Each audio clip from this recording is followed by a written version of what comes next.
The Ohio countryside doesn't look like a place that should hold a 2,000-year-old secret. Rolling hills, quiet farmland, a scatter of small towns. But beneath one particular field near Newark, Ohio, sits the largest set of geometric earthworks ever built by human hands in North America. And in 1860, a local farmer and archaeologist claimed to have pulled something out of the ground there that shouldn't have existed at all. A stone with Hebrew writing, buried inside a structure built by people who, according to every accepted timeline, had never encountered that language. Was it proof of a lost chapter of American history, or one of the most successful hoaxes in the history of archaeology? More than a century and a half later, historians still can't fully agree. To understand why that stone caused such an uproar, you first have to understand what was already sitting in the ground long before anyone dug it up. The earthworks near Newark, Ohio, are almost impossible to take in from ground level. That's part of what makes them so strange to modern visitors. Unlike a pyramid or a temple, they don't rise up to announce themselves. They spread out. The Newark Earthworks, as they're known today, once covered more than 4 square miles, connected by long earthen walls, geometric enclosures, and processional avenues that lined up with startling precision to the rising and setting points of the moon over an 18-and-a-half-year cycle. These structures were built roughly 2,000 years ago by people belonging to what archaeologists now call the Hopewell tradition, a broad network of native cultures spread across the Ohio Valley and beyond. The Hopewell were not a single tribe or nation in the modern political sense. They were a shared cultural and ceremonial network, connected by trade routes that stretched from the Rocky Mountains to the Gulf of Mexico, from the Great Lakes down into Florida. Obsidian from what is now Wyoming has been found inside Ohio mounds. Copper from Great Lakes, shark teeth and shells from the Gulf Coast. Whatever these earthworks were used for, they mattered enough to draw materials and presumably people from thousands of miles away. For generations, the descendants of these mound-building cultures and other native nations of the region carried forward their own understanding of these sites as sacred ceremonial and burial grounds tied to ancestry, astronomy, and spiritual practice. That understanding did not require outside validation. But when European settlers began moving into Ohio in large numbers during the late 18th and early 19th centuries, they encountered these massive earthworks and struggled to explain them. And this is where the story takes its first strange turn. Many of those early settlers simply refused to believe that the ancestors of the native peoples they were displacing could have built something so large, so precisely engineered. It didn't fit the narrative they had constructed about the land they were taking. So instead, a theory called across the eastern United States, the idea that a separate, vanished race of mound builders had constructed these earthworks long before Native Americans arrived, and had later been wiped out or driven away by the very people who now lived among the ruins. This wasn't a fringe idea. It was, for decades, treated as serious scholarship. Books were written proposing that the mound builders were a lost tribe of Israel, or Phoenician sailors, or refugees from Atlantis, or the Welsh, or almost any ancient people, except the actual ancestors of the native nations who had built them and continued to hold them sacred. It was a theory that conveniently erased indigenous history, and in doing so, made westward expansion easier to justify. That context matters enormously for what happened next, because it created exactly the kind of atmosphere where a discovery like the Newark stones could take and spread. By the mid-1800s, serious archaeological interest in the Ohio earthworks was growing.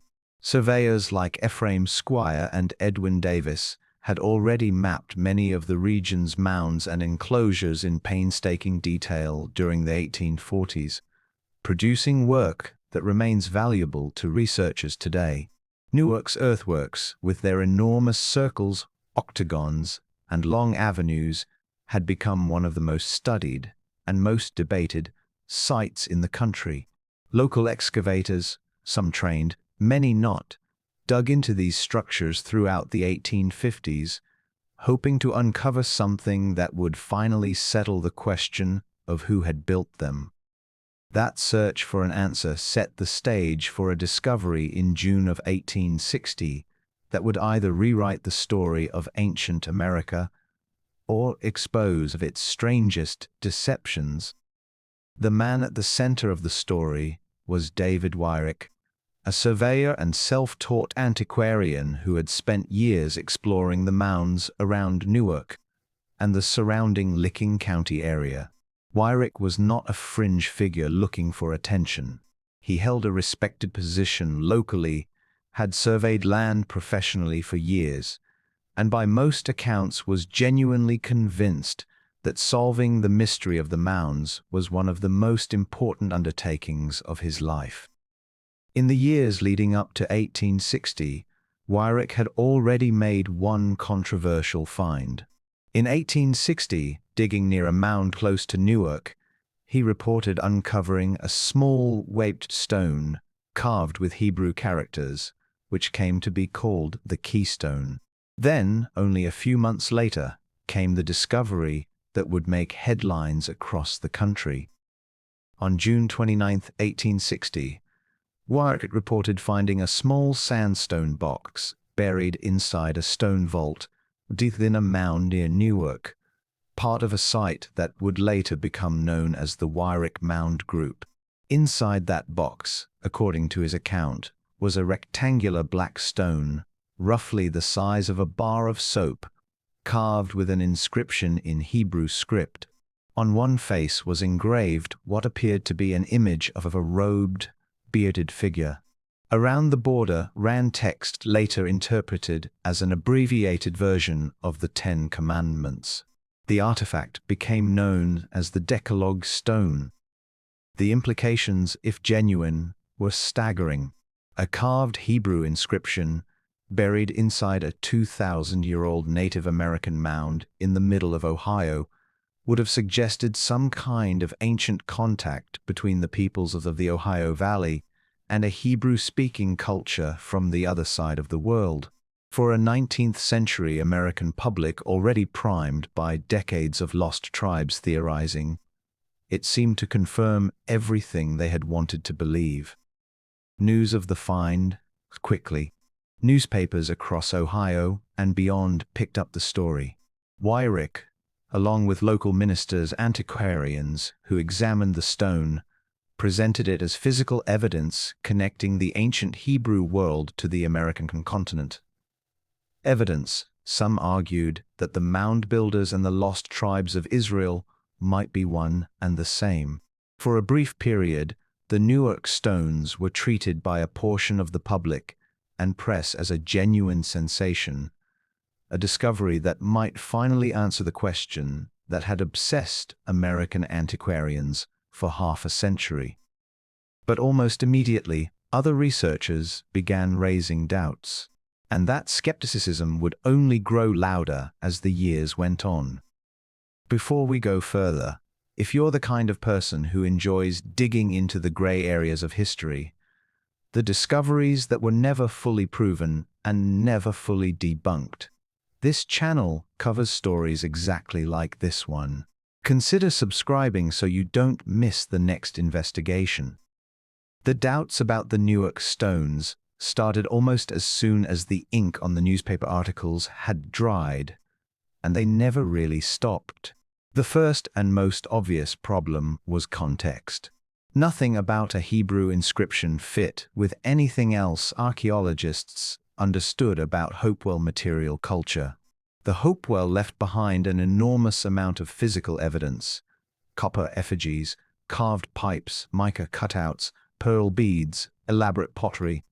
none of which showed any trace of writing systems, let alone a script tied to the ancient Near East. A written inscription would have been an anomaly not just at Newark, but across the entire archaeological record of ancient North America. Then came questions about Wyrick himself, and more specifically about the exact circumstances of the discovery.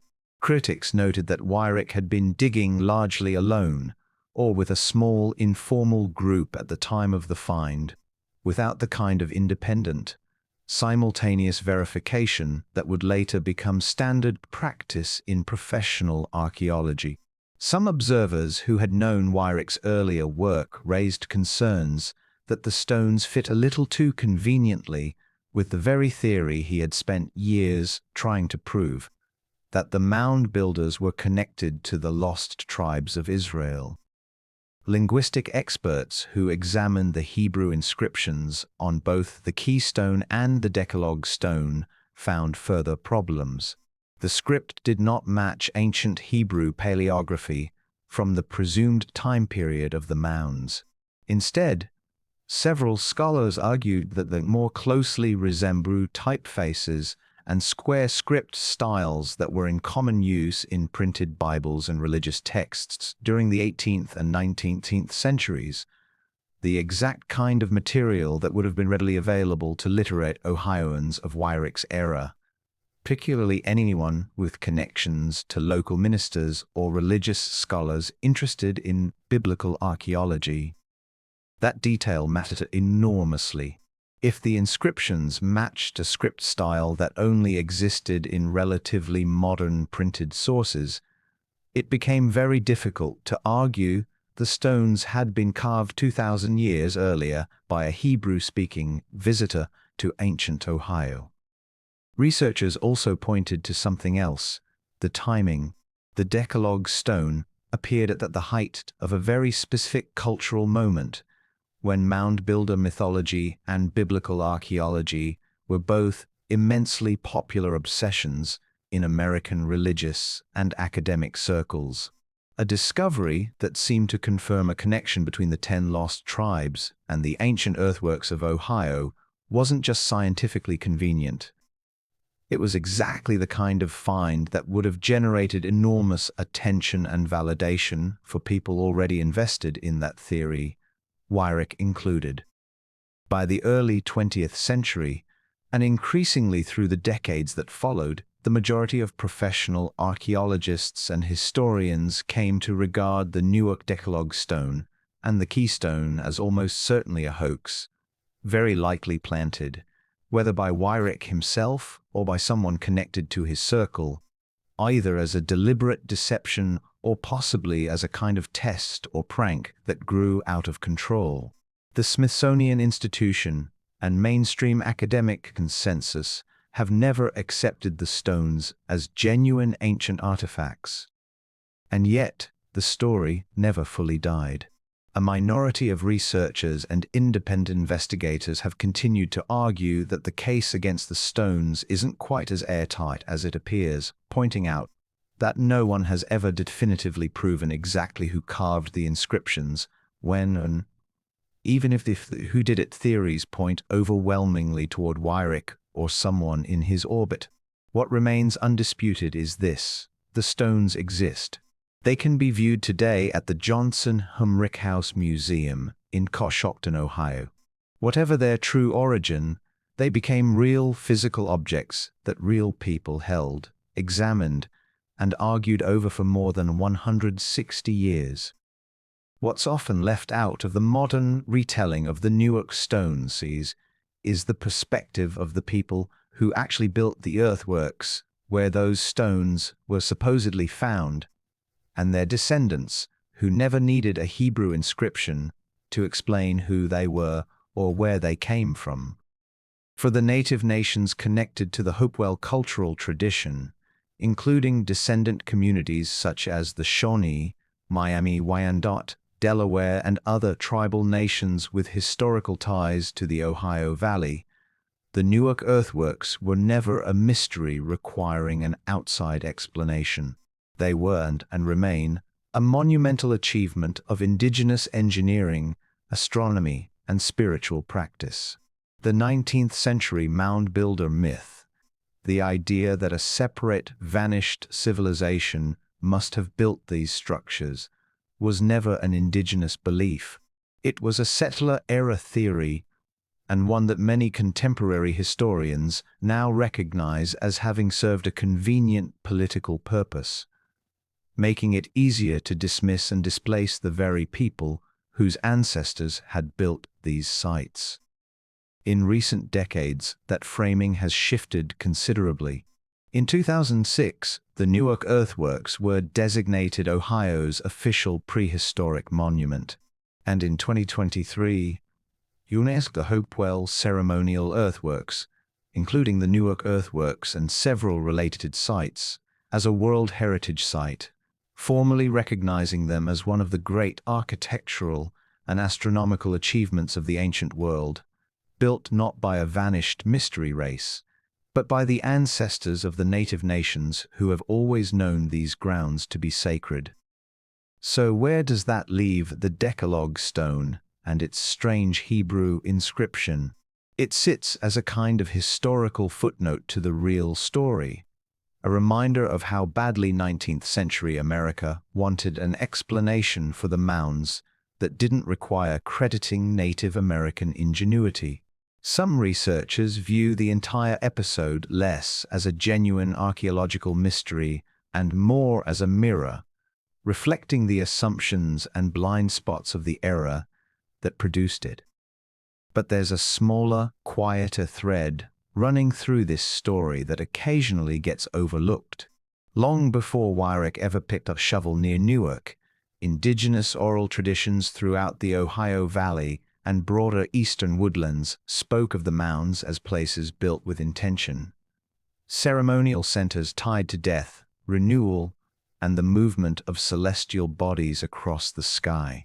Modern archaeoastronomy has confirmed that the Newark Earthworks and other Hopewell sites like the Octagon Earthworks align with remarkable precision to the 18.5-year cycle of the moon's rising and setting points, a level of astronomical sophistication that took modern researchers using satellite data years to fully map and confirm.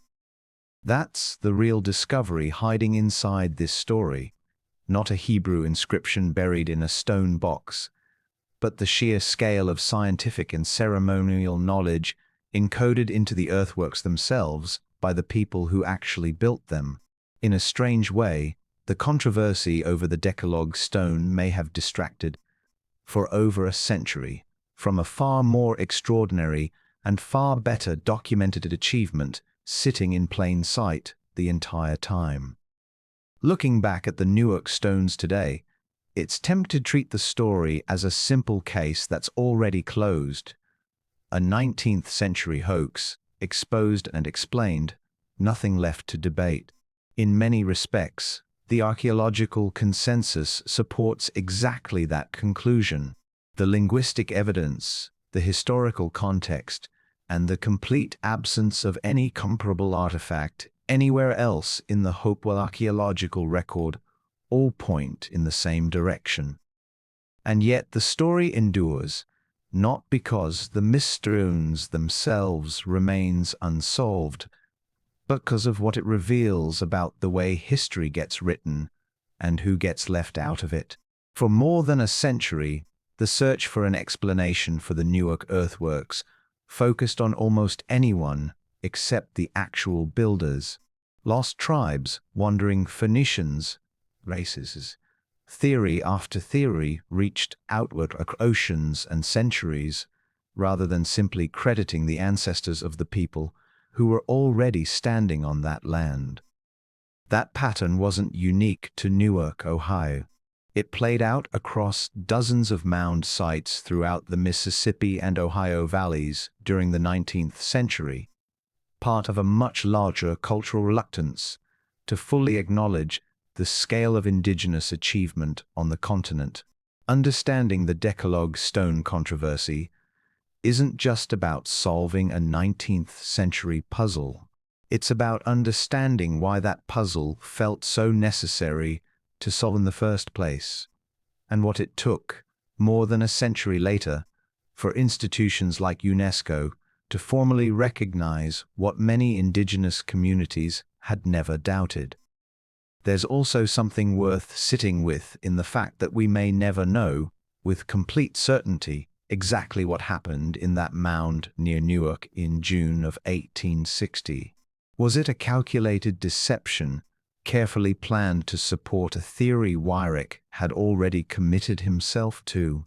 Was it a prank by someone else that spiraled beyond anyone's control, with Weyrich himself possibly deceived rather than deceiving? The most likely explanations point towards some form of human fabrication rather than an authentic ancient artifact, but the full story of who carved those stones and why was never definitively documented at the time, and more than a century and a half later, that gap in the record can't be perfectly filled. What can be said with confidence is this: the Newark earthworks themselves are real, extraordinary, and increasingly celebrated for exactly what they are.